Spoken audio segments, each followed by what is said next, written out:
Damai sejahtera Allah yang melampaui segala akal dan budi, itulah kiranya memelihara hati dan pikiranmu di dalam Kristus Yesus Tuhan kita. Amin. Selamat hari Minggu, saudaraku.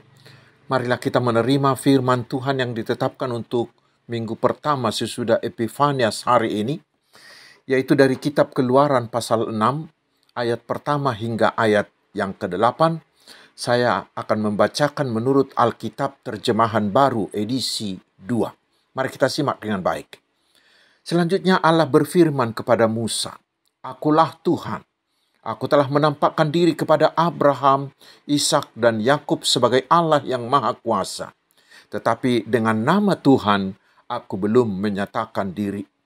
Bukan saja aku telah mengadakan perjanjianku dengan mereka untuk memberikan kepada mereka tanah Kanaan, tempat mereka tinggal sebagai orang asing. Aku juga sudah mendengar rintihan orang Israel yang diperbudak oleh orang Mesir, dan aku ingat kepada perjanjianku. Sebab itu, katakanlah kepada orang Israel, Akulah Tuhan. Aku akan membebaskan kamu dari kerja paksa orang Mesir, melepaskan kamu dari perbudakan mereka. Aku akan menebus kamu dengan tangan yang teracung dan dengan hukuman-hukuman yang berat. Aku akan mengangkat kamu menjadi umatku, dan aku akan menjadi Allahmu, supaya kamu mengetahui bahwa akulah Tuhan Allahmu yang membebaskan kamu dari kerja paksa orang Mesir. Aku akan membawa kamu ke negeri yang kujanjikan dengan sumpah untuk diberikan kepada Abraham, Ishak, dan Yakub. Aku akan memberikannya kepadamu untuk menjadi milikmu. Akulah Tuhan."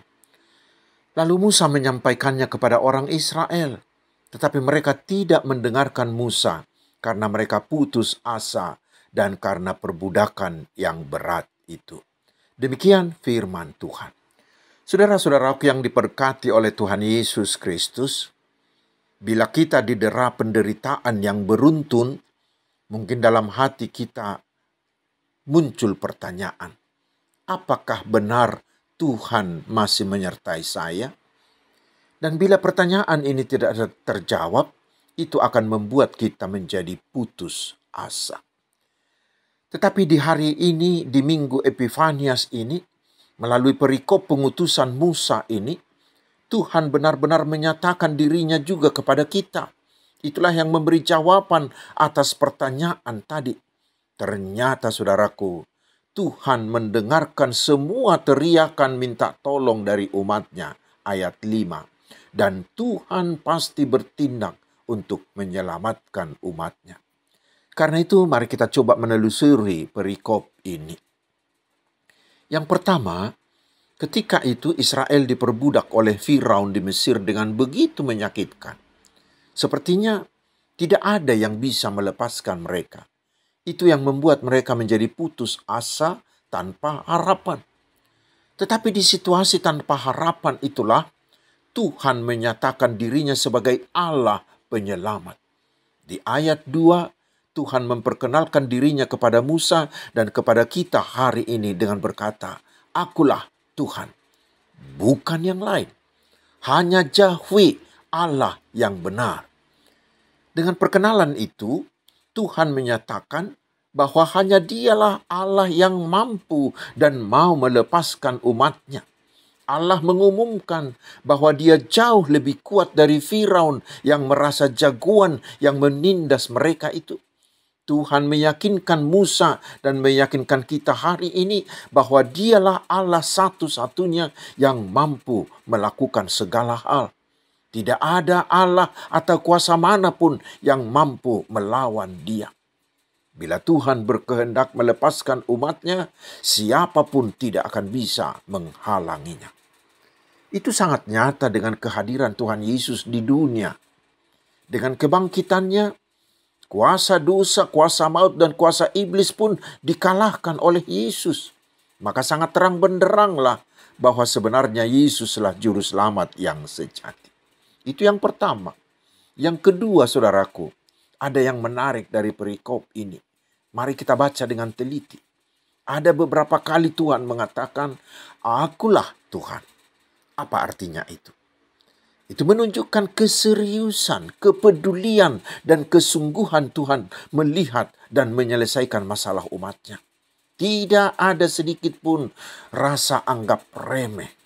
Itu menunjukkan bahwa Tuhan mau campur tangan, mau turun tangan, dan mau mengambil alih seluruh persoalan dan semua penderitaan umat manusia.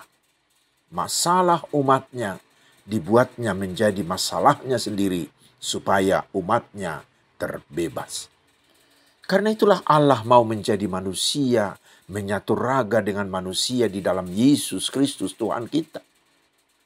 Dan Yesus mau memikul semua derita akibat dosa manusia dan mau mati untuk kita. Lalu Yesus bangkit menyelamatkan kita dan memberi kita hidup kekal. Dan setelah kita percaya kepada Dia, maka tidak akan ada lagi kuasa manapun yang bisa merampas kita dari tangan Yesus. Saudaraku, itulah pegangan dari Tuhan bagi kita hari ini. Kita juga sering seperti bangsa Israel yang terkadang Tuhan perbolehkan mengalami banyak derita atau pergumulan atau beban-beban hidup. Kita masing-masing punya pergumulan sendiri, bukan? Tetapi hari ini firman Tuhan ini meyakinkan kita bahwa kita punya Allah yang peduli, yang serius, yang sungguh-sungguh mau melepaskan kita dari semua penderitaan kita. Apapun masalahmu, apapun problemamu, atau apapun penyakitmu, atau penderitaanmu, ingat, Tuhan peduli. Dan Dia akan bertindak melepaskan. Dia akan mengambil alih masalahmu menjadi masalahnya. Dan tidak ada siapapun yang mampu melawannya. Karena itulah Tuhan Yesus menyerukan, marilah kepadaku semua yang letih lesu dan berbeban berat. Aku akan memberi kelegaan kepadamu. Itu menunjukkan bahwa Yesus peduli. Karena itulah Dia mau memikul. Yesus mau mengambil alih pergumulan, persoalan, dan problema kita menjadi urusannya sendiri. Sehingga kita menjadi lega. Tetapi yang menjadi persoalan saudaraku adalah, apakah kita sungguh-sungguh mau datang dan menyerahkan semua pergumulan kita kepada Tuhan? Atau kita masih ingin memikulnya sendiri? Ingatlah saudaraku, tidak ada tempat manapun di dunia ini di mana kita bisa lepas dari kesulitan dan masalah hidup. Kita pasti mengalaminya. Karena itu yang perlu, kita harus mau. Kita harus mau diam dengan tenang di dalam naungan Allah. Hanya itulah tempat di mana kita bisa memperoleh pertolongan dan kekuatan. Karena itu hari ini, serahkanlah segala pergumulan dan kekhawatiranmu kepada Tuhan Yesus, maka kita akan menjadi tenang. Kita akan beroleh kelegaan. Firman hari ini mengingatkan kita. Mari buang sikap Israel di ayat 8a, 8b yang mengatakan, tetapi mereka tidak mendengarkan Musa karena mereka putus asa dan karena perbudakan yang berat itu. Beratnya beban penderitaan membuat mereka berhenti berharap, berhenti berusaha, tetapi hanya diam menunggu nasib. Jangan seperti itu saudaraku. Tetapi mari teladanilah apa yang disebut filosofi katak. Coba lihat, katak itu selalu bergerak ke depan, tidak pernah mau mundur.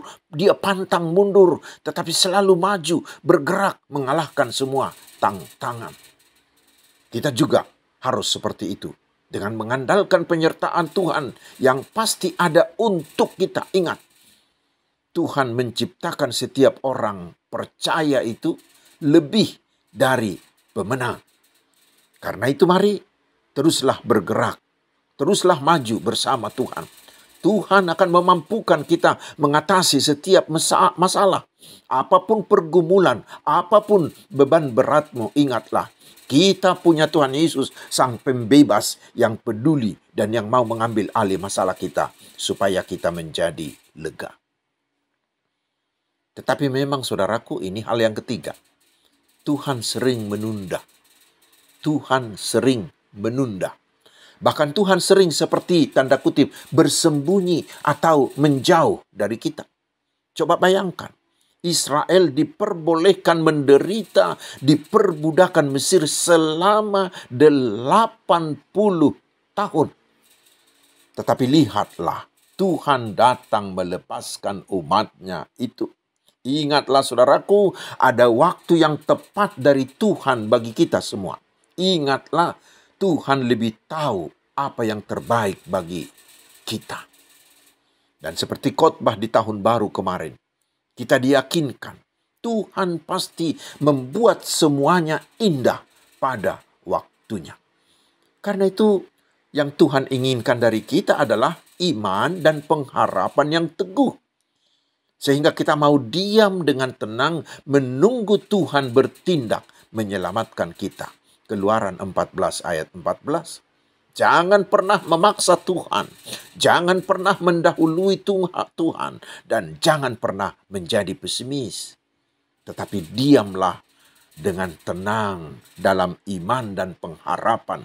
Menunggu Tuhan untuk bertindak. Karena Tuhan punya waktu yang tepat untuk menyelamatkan kita dan untuk mengubahkan semua yang tidak indah itu menjadi indah pada waktu Tuhan. Yang berikutnya saudaraku, firman ini meyakinkan kita juga bahwa Tuhan mendengarkan seruan minta tolong dari umatnya ayat 5. Saudara-saudara kita orang Jawa mengatakan ternyata Gusti ora sare. Tuhan kita tidak tidur. Tetapi telinganya tertuju kepada orang yang minta tolong kepadanya. Mazmur 34 ayat 16. Dan terbukti Tuhan melepaskan umatnya Israel dengan caranya yang ajaib. Karena itu saudaraku, bila hati kita mulai gelisah, tidak mau bilang apa lagi. Tidak tahu harus berkata-kata apa lagi karena beratnya penderitaan. Hari ini kita diyakinkan Tuhan pasti mendengarkan keluhan dan seruan minta tolong kita. Itu pasti. Jangan ragu sedikit pun. Karena itu mari berseru-serulah hanya kepada Tuhan. Yang terakhir saudaraku, tetapi inilah yang paling menarik. Kita baca di ayat 7, dikatakan di mana Tuhan telah berjanji kepada Abraham bahwa kelak Tuhan akan membawa keturunan Abraham kembali ke tanah Kanaan. Dan benar, Tuhan membawa Israel kembali ke tanah Kanaan dan menjadikan mereka menjadi bangsa besar dan bangsa terhormat di sana. Apa artinya itu bagi kita yang hidup sekarang? Itu memberi kita jaminan bahwa Allah di dalam Yesus Kristus pasti membawa kita ke masa depan yang lebih baik. Tuhan berjanji sehingga kita bisa berharap bahwa kehidupan kita di masa mendatang akan jauh lebih baik dan lebih sejahtera. Mengapa? Karena Tuhan bukan saja menyertai kita ke masa depan, tetapi Tuhan sudah mendahului kita untuk mempersiapkan segala yang baik bagi kita di masa depan itu. Karena itu, jangan pernah khawatir akan apapun. Saudara-saudaraku, kita sulit memprediksi masa depan sekalipun ilmu pengetahuan dan teknologi kita sudah begitu maju dan berkembang. Mungkin kita bisa meramal cuaca. Mungkin kita bisa memprediksi lebih awal datangnya tsunami atau gunung meletus. Mungkin kita bisa membaca sejumlah tren mode. Namun, kita tetap tidak bisa memastikan seluruh hidup kita di waktu yang akan datang. Kita tidak bisa memprediksi masa depan kita sendiri. Tetapi jangan khawatir saudaraku. Sama seperti Tuhan menepati janjinya kepada Israel, umatnya dahulu. Hari ini juga Tuhan akan menepati janjinya kepada kita sekarang dan masa depan. Bahwa pasti Tuhan akan memberi kita masa depan yang gemilang di dalam Tuhan Yesus. Yang perlu dari kita adalah iman dan pengharapan kita. Di dalam percaya kepada Tuhan, kita akan teguh jaya. Tuhan memberi janjinya untuk kita imani dan menjadi tempat kita berharap. Hanya orang yang memiliki iman dan pengharapan yang mampu bertahan, bahkan tetap tegak dan melangkah mantap menghadapi segala gempuran kehidupan. Satu-satunya yang menuntun kita ke sana hanyalah iman kepada Allah. Karena itu, melalui firman Tuhan di Minggu Epifanias ini, Tuhan telah menyatakan dirinya kepada kita bahwa Dia adalah Allah penyelamat di dalam Tuhan Yesus Kristus. Allah yang peduli akan semua persoalan kita. Dia adalah Tuhan yang mau mengambil alih masalah kita sepanjang tahun ini. Yang perlu, mari kita serahkan semuanya kepada Dia, karena Dialah ahlinya. Berserulah kepadanya, karena Tuhan pasti mendengarmu. Dan imani serta berharaplah bahwa Tuhan akan memberi kita masa depan yang gemilang. Akan mengubahkan ketidakindahan hidup kita menjadi indah pada waktunya. Hanya Tuhan yang mampu melakukan itu. Amin. Marilah kita berdoa. Terima kasih ya Allah Bapa kami yang Maha Kuasa dan Pemurah, yang menghantar dan memberi kami firman-Mu di minggu pertama tahun 2024 dan Minggu Epifanias ini. Dengan firman-Mu ini kami akan melangkah dengan pasti menapaki hari-hari di tahun ini. Karena kami percaya Engkau adalah Allah yang sungguh-sungguh mau mendengar seruan minta tolong kami. Engkau adalah Allah yang mau mengambil alih segala persoalan hidup kami, yang mau menyelamatkan kami, dan yang pasti telah menyediakan masa depan gemilang bagi kami. Kuatkanlah kami dengan Roh Kudus-Mu, agar kami hanya berserah dan mengandalkan Tuhan saja. Ya Tuhan yang Maha Kuasa, berkatilah seluruh hamba-Mu yang melayani gereja-Mu, agar mereka semakin berhikmat, semakin inovatif, dan penuh kuasa-Mu dalam menjalankan tugas pelayanan di seluruh gereja-Mu, di semua tempat. Agar iman umat-Mu semakin dewasa, semakin mampu menjadi garam, menjadi terang, dan menjadi berkat bagi dunia ini. Ya Tuhan, berkatilah bangsa kami, terutama dalam masa pemilu ini, agar pemilu ini semua berjalan dalam keadaan damai, lancar, jujur, dan adil.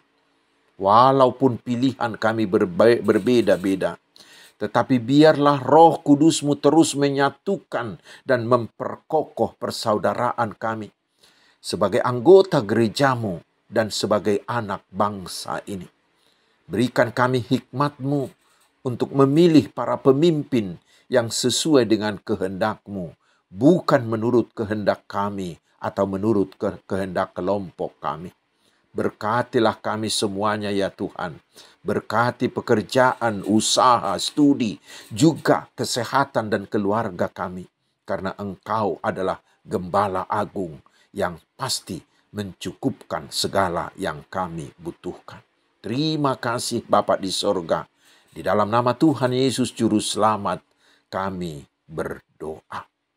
Amin. Tuhan memberkati engkau dan melindungi engkau. Tuhan menyinari engkau dengan wajah-Nya dan memberi engkau kasih karunia. Tuhan menghadapkan wajah-Nya kepadamu dan memberi engkau damai sejahtera. Amin. Selamat hari Minggu, saudaraku.